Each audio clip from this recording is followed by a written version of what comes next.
Gunshots shattered the midnight air outside a Brooklyn halfway house as Tekashi 6ix9ine, fresh out of federal custody after serving every last day of his sentence, stumbled backward, blood spraying across the sidewalk like cheap red paint. The rainbow-head rapper who once bragged he was untouchable, who snitched on every friend he ever had and walked away smiling, didn't even make it 10 feet past the prison gates before the bullets found him.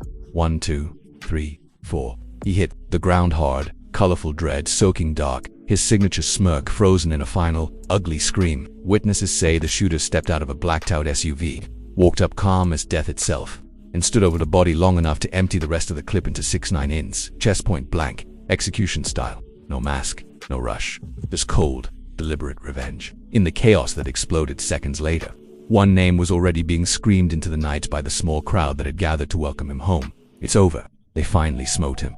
Friends who were supposed to be there celebrating turned ghost. Family members who'd waited years for this moment watched their phones light up with the news before they even got the call. The same man who once danced on Instagram Live while the feds tore his crew apart was now bleeding out in front of rolling cameras, his release turning into the most watched murder in hip-hop history. But here's what nobody saw coming.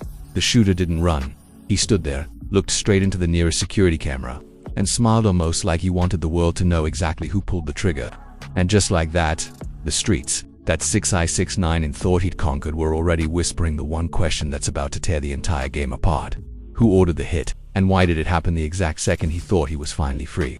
The chaos outside the Brooklyn halfway house was pure pandemonium as emergency sirens wailed through the night and flashing lights painted the blood-soaked sidewalk in red and blue.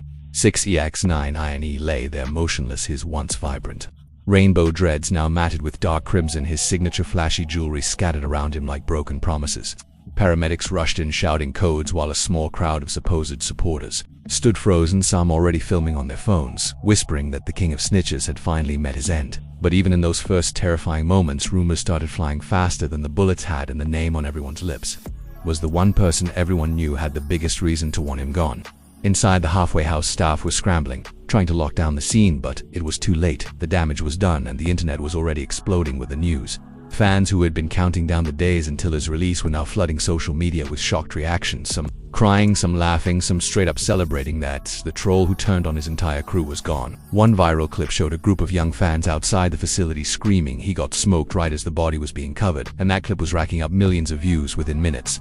But what nobody knew yet was that this wasn't just some random street hit, this was personal, and the shooter had left a message that would send shockwaves through the entire hip-hop world. Back in his old neighborhood in Bushwick, family members were getting the news in the worst possible way. His mother was in the middle of cooking a welcome home meal when her phone started blowing up with alerts, and when she finally picked up the call from a cousin, her knees buckled and she dropped the phone screaming, "No, not my baby, not after everything." Tears streamed down her face as relatives rushed to console her, but the room was already divided, some whispering that he brought this on himself with all the snitching and the clout chasing, while others cursed the streets for never letting anyone escape. His sister was on the phone with lawyers demanding answers, demanding to know how this could happen on the very night he was supposed to start fresh, but deep down everyone knew there was no fresh start for someone like 6ix9ine.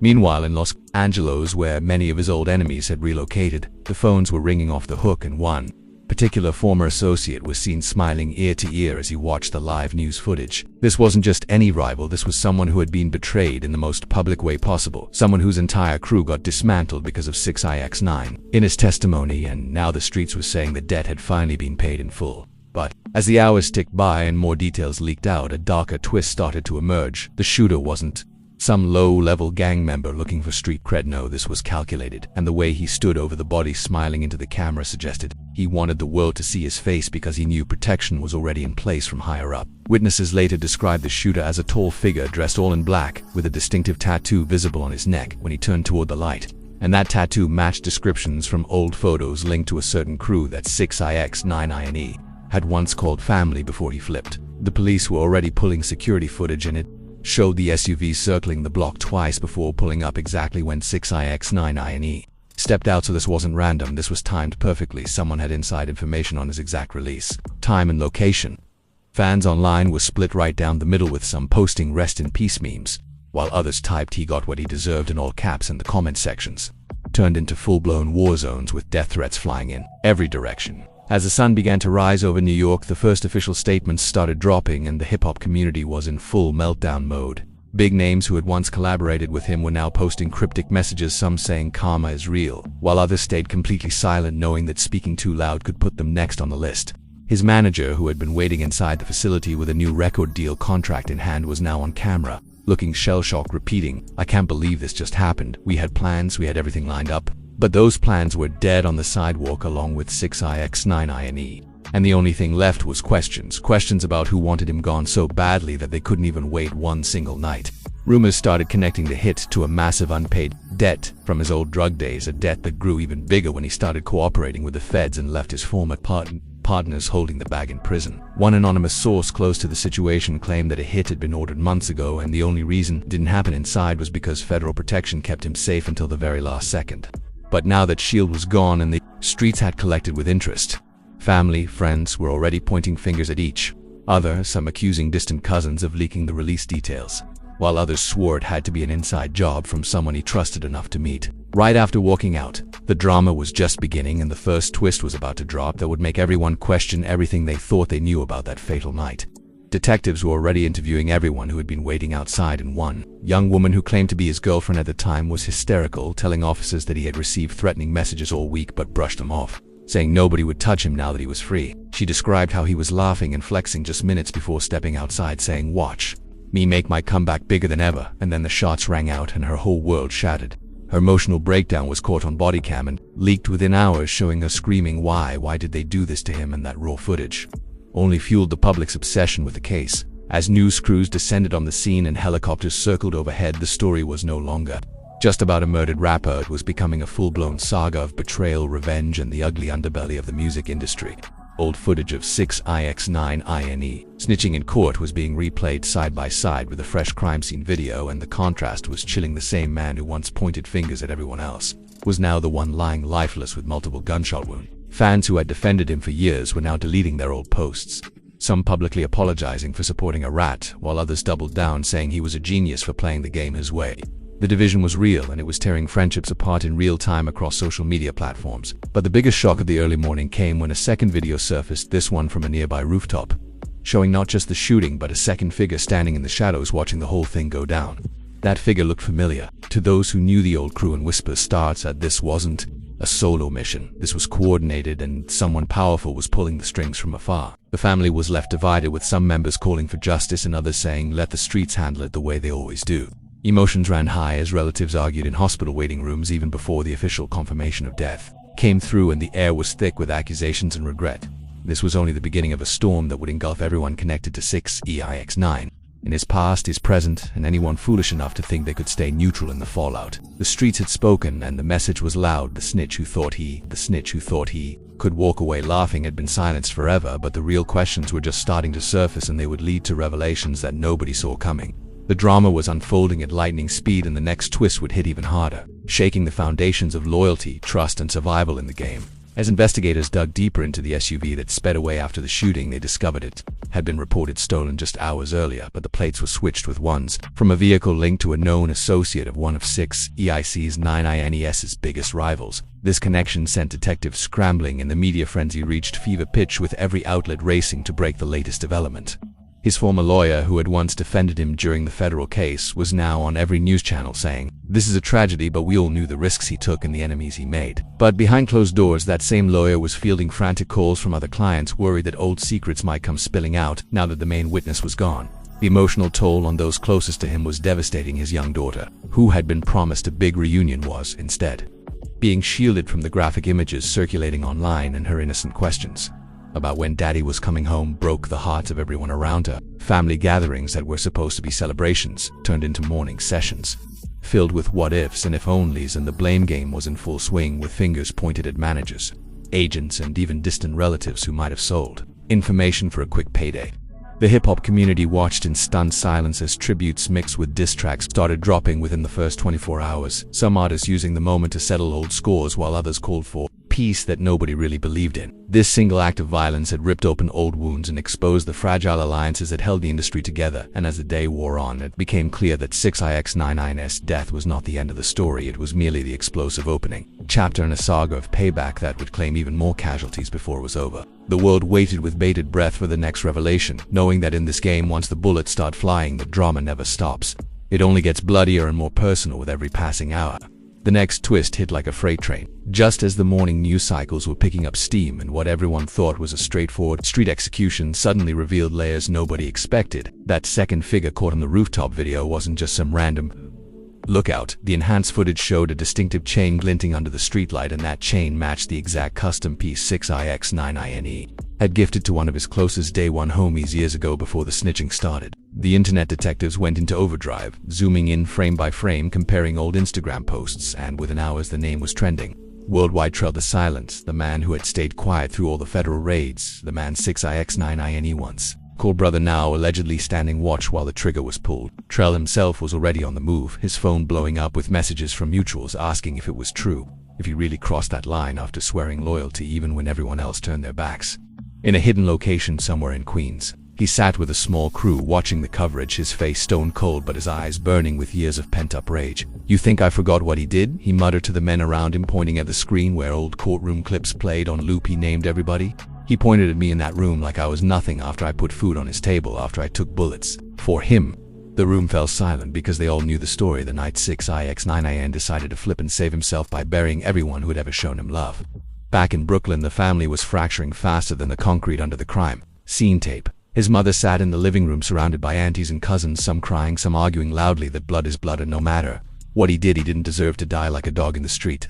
But his older brother wasn't having it, slamming his fists on the table and shouting. He made his bed with all that rainbow hair and trolling and snitching. Now the streets tucked him in permanent. The argument escalated until neighbors started banging on the walls and someone called the cops just to calm things down. Emotions ran high, with accusations flying that certain family members had known about the threats and done nothing because they were tired of the drama he brought to the doorstep. Meanwhile, across the country in Miami, where many of the old Trippie Redd and Chief Keef affiliated circles had moved, a group of former associates gathered in a luxury condo toasting with bottles of Hennessy as the death confirmation finally dropped. One voice rose above the rest, laughing loud and saying, "Finally, the rat got smoked. We've been waiting on this day since he opened his mouth in court." They replayed the shooting footage on a big screen, pausing at the moment the shooter smiled into the camera, and someone recognized the walk, the posture, the way he held the gun. It was definitely someone from the old New York set, someone who had lost millions when 6ix9ine cooperated and took the whole operation down. But the real bombshell came when one of the men in the room received an encrypted message and read it out loud. "The boss says it's done, but this is only phase one. More heads gotta roll to make sure the message sticks." That message sent chills through the group because it meant the hit wasn't just personal, it was business, and the business of silencing 6ix9ine was far from finished. Fans were shocked when leaked audio started circulating online, supposedly from 6ix9ine himself, recorded just days before release, where he bragged, "I'm coming home stronger than ever. They can't touch me. The feds got my back forever." The irony was brutal. The same man who thought federal protection would last past the gates was now cold in the morgue, and the audio clip went mega viral with millions laughing and crying at the same time. His ex-girlfriend, who had been at the scene, was now holed up in a hotel room giving tearful interviews to anyone who would listen, saying he changed, he was trying to be a better father, he didn't deserve this. But even she couldn't hide the doubt in her voice when pressed about the snitching days. As the afternoon wore on, police held their first press conference confirming the identity of the victim and stating they were pursuing multiple leads, including gang affiliations and old rivalries. But behind the scenes, detectives had already connected the SUV to a chop shop run by associates of a certain Chicago drill scene figure who had publicly feuded with 6ix9ine for years. The connection raised eyebrows because it suggested the hit crossed state lines and possibly involved heavy hitters who rarely got their hands dirty. One detective was overheard saying, "This ain't street, this is calculated corporate-level revenge." And that comment leaked, turning the story into an even bigger conspiracy. In the midst of all this, 6ix9ine's young daughter was being shielded by relatives, but social media was merciless, with fake accounts posting edit-cut videos of her asking about daddy, and the backlash was swift, with fans calling out the cruelty while others argued she deserved to know the truth about the man her father really was. The family was left divided, some wanting to shield her innocence, others saying the streets would never let her forget anyway. Heated arguments broke out in group chats and family Zooms, with uncles yelling, "We need to retaliate now," while aunties begged for peace, saying more blood won't bring him back. The personal stakes were enormous because everyone connected knew that in this world choosing a side could mean life or death. Then came the second major twist that nobody saw coming. Security footage from inside the halfway house showed 6ix9ine receiving a phone call right before stepping out, and his face changed from cocky excitement to visible nervousness for just a split second.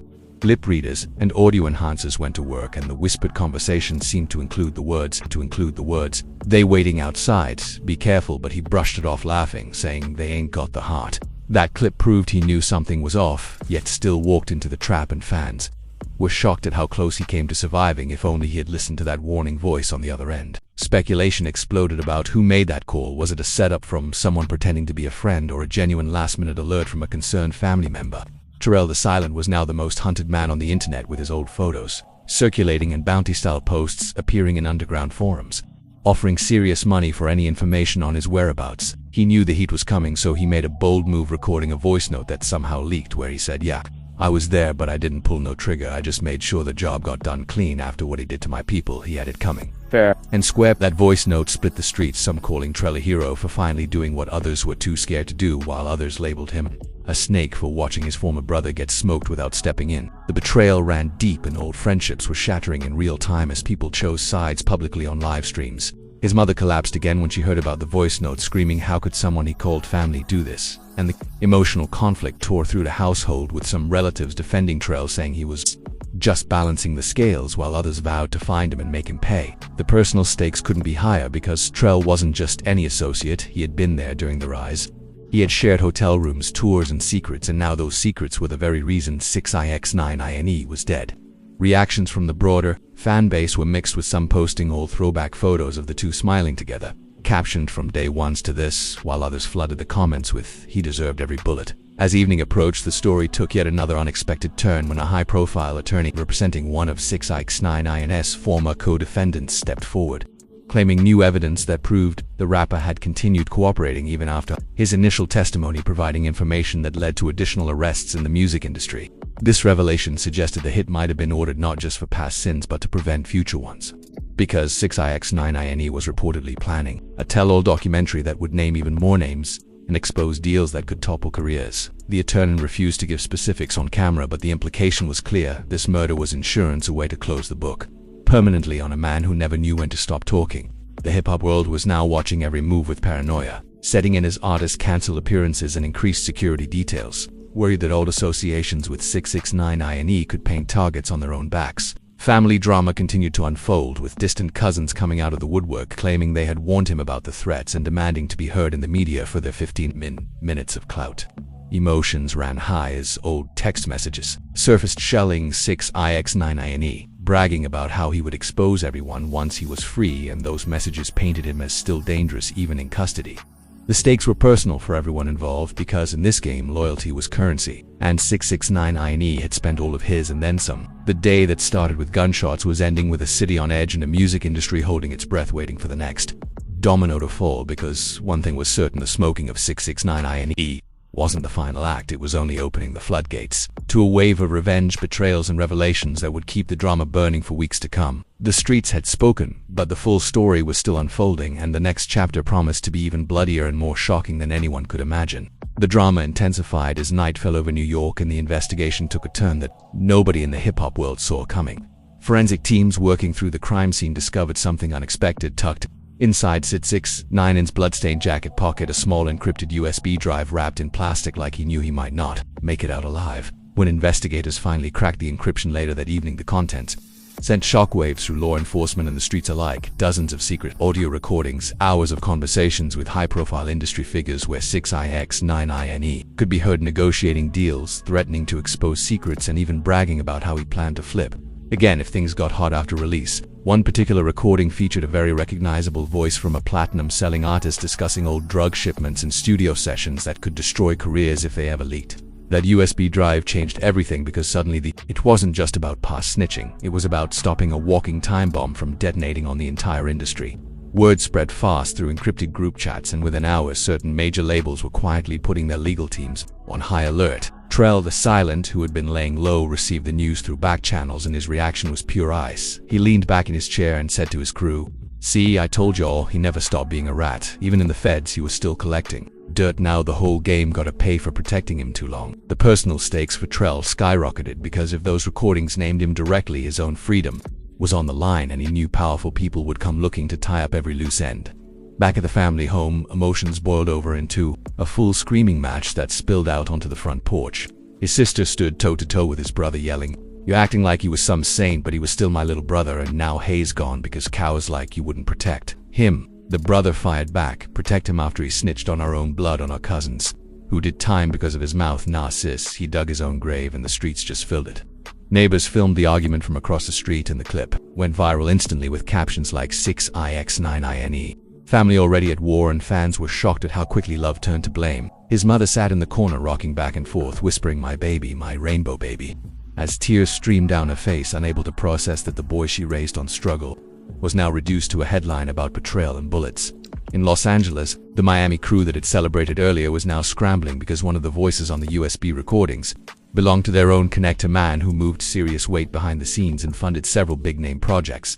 Panic set in as they debated whether to destroy evidence or go after anyone who might have copies of the drive. One heated phone call captured the tension perfectly when a voice growled, "We need to find every copy of that shit before it hits the internet, or we all going down with that dead rat." The betrayal felt fresh again because 6ix9ine had promised loyalty in those recordings, then turned around and documented everything like insurance. The emotional conflict tore through the group, some wanting to distance themselves immediately, others arguing that silence now would look guilty and invite more heat. Then came the twist that flipped the script completely on its head. A trusted source inside the halfway house leaked bodycam footage showing that 6ix9ine had actually met with a mysterious visitor just 2 hours before his release, a tall man in designer clothes, who handed him a new phone and whispered something that made 6ix9ine nod vigorously. Lip readers worked overtime, and the words appeared to be, "Stay silent when you get out. We got a plan to make you untouchable again."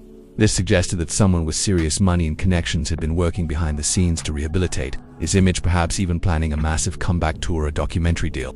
But that plan died with him on the sidewalk, and now questions swirled about whether the visitor was setting him up or genuinely trying to help. Fans online were losing their minds, debating if this mystery man was the real mastermind behind the hit or another victim of the same conspiracy. Trell decided it was time to speak louder. He arranged a quick live stream from an undisclosed location, his face half hidden in shadows, and dropped bombs that left the internet speechless. "Listen," he said, voice steady and cold, "you're acting like I'm the villain, but that rainbow-headed nigga sold all of us out for a lighter sentence, then kept selling more even from behind the wall. I was there to make sure justice happened the way the streets demanded, not the courts." He paused, letting the words sink in, then added, "And if anybody else got copies of that USB, they better delete it or they next." The live ended abruptly, but the damage was done. Old associates were now publicly tagging each other, demanding answers, and the hip-hop community fractured along new lines of who knew what and when. His ex-girlfriend, who had been at the scene, released her own video from the hotel room, mascara running down her cheeks as she spoke directly to the camera. "He told me the night before that he was scared, but he wanted to be a dad again. He wanted to fix things." Her voice cracked as she continued, "But the game don't let you fix nothing once you cross that line." She broke down sobbing, and the raw emotion touched millions, with some fans sending supportive messages, while others accused her of clout chasing off his death. The family watched her video together, and it only deepened the divide. Some relatives praising her for speaking truths, others calling her opportunistic for staying silent until the cameras were rolling. Personal stakes were everywhere because everyone tied to 6ix9ine now carried the weight of his choices and the bullets that ended them. As midnight approached, another leak dropped, this one more devastating than the last. Phone records showed that 6ix9ine had been in contact with a federal handler even after sentencing, arranging what looked like a potential witness protection extension or new identity package. The messages revealed he was still feeding information about ongoing criminal activity in the music scene in exchange for safety. This bombshell proved he never planned to truly go straight. He was preparing to disappear and keep talking from the shadows. The revelation sent rival crews into a frenzy because it meant the snitching never stopped, and many who thought they were safe were now exposed. One anonymous post from a supposed insider read, "He was gonna burn us all down, so we burned him first. Simple as that." The streets responded in typical fashion with subtle threats and not-so-subtle diss tracks dropping back to back. Artists who once featured on his songs were now distancing themselves, hard posting throwaway captions like real ones, "Move different," while secretly checking their own security. In Brooklyn, small gatherings turned into impromptu memorials mixed with heated debates about whether 6ix9ine was a product of the system or the architect of his own destruction. His mother finally spoke to a local news crew, her voice trembling with grief and anger. "They took my son because he made mistakes, but he was still human. He was still mine." Her words humanized the villain in many eyes, and for a brief moment public opinion softened until the next clip from the USB drive surfaced and reminded everyone why the hate ran so deep. Trell wasn't done yet. He sent a private message to a select with Hugh that somehow leaked, saying the USB ain't the only thing he left behind. "There's more, and if y'all want peace, y'all better pay up before I start talking to That single sentence turned the murder investigation into a ransom situation, with powerful figures now sweating over what other secrets 6ix9ine had hidden. The emotional toll was visible everywhere, family members arguing over funeral arrangements, some wanting a lavish send-off to honor the fame, others saying keep it quiet to avoid more violence. Reactions poured in from around the globe, with international fans creating tribute pages while others trended hashtags celebrating the end of the troll era. But the deepest cut came when 6ix9ine's young daughter was caught on a family video, asking why everyone is mad at daddy, and the innocent question broke the internet in half. Some called for protecting her childhood, others argued she deserved to grow up knowing the full truth so she wouldn't repeat the cycle. The family was left divided once again, with aunts and uncles taking sides in very public ways that only added fuel to the already raging fire. As the clock ticked toward dawn, it was clear this wasn't ending anytime soon. The smoking of 6ix9ine had opened a Pandora's box of betrayals, old and new, in every revelation pulled more people into the vortex of drama, revenge, and survival. The game had claimed another body, but the real war was just getting started, and nobody, whether family, friend, or foe, would walk away untouched. The tension hung heavy in the air like smoke from the gun that ended his life, and everyone connected felt the weight of what came next, because in this world, when a loudmouth finally gets silence, the silence never lasts long. It only makes room for louder screams of payback and truth. The final chapter of this explosive saga unfolded with shocking speed as the sun rose again over a city still buzzing with non-stop speculation and raw emotion.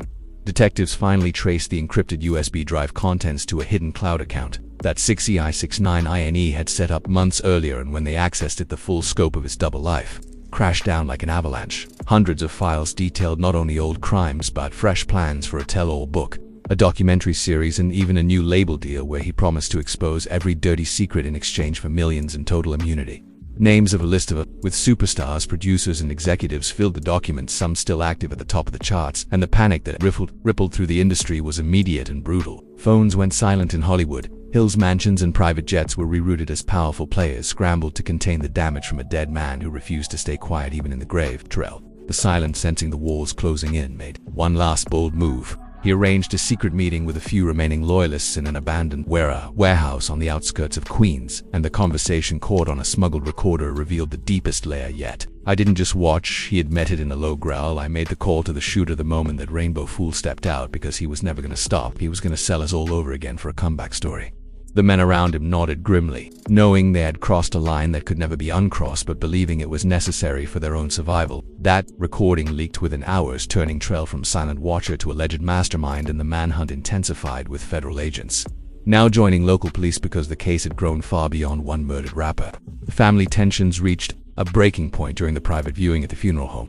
His mother collapsed beside the closed casket, sobbing uncontrollably, while his brother stood stone-faced, refusing to shed a tear. He's still defending him even now, the brother snapped at relatives who tried to offer comfort. He chose the spotlight over blood, and look where it got him. Heated arguments echoed through the halls, with cousins accusing each other of leaking information to the press for money, and sisters crying that the family would never heal from this betrayal upon betrayal. Outside the building, fans gathered in chaotic clusters, some holding candles and rainbow flags, others shouting good riddance with middle fingers raised high. The division was complete, and emotions ran higher than ever as old wounds from the snip era were ripped open once more in the most public way possible. Across the country, former associates who had celebrated the news now faced their own nightmares as subpoenas started dropping, and names from the USB files made headlines.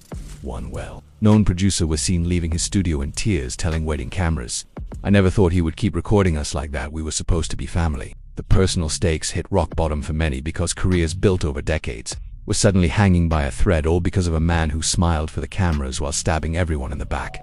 Reactions poured in from every corner of the game, with some artists issuing vague statements about moving forward, while others used the moment to drop subliminal disses that kept the online war burning bright. But the ultimate twist that left everyone speechless came when forensic analysis revealed the shooter had left behind a single fingerprint on a shell casing, and that print matched a man who had been in federal custody with 6ix9ine years earlier, a man 6ix9ine had personally testified against.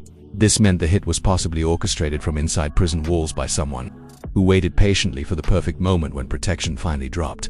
The revelation suggested a network of revenge that stretched from cell blocks to luxury condos, and suddenly every old beef, every old court testimony was back under the microscope. Fans were shocked beyond words as conspiracy theories exploded, claiming the feds themselves might have looked the other way to clean up their own mess.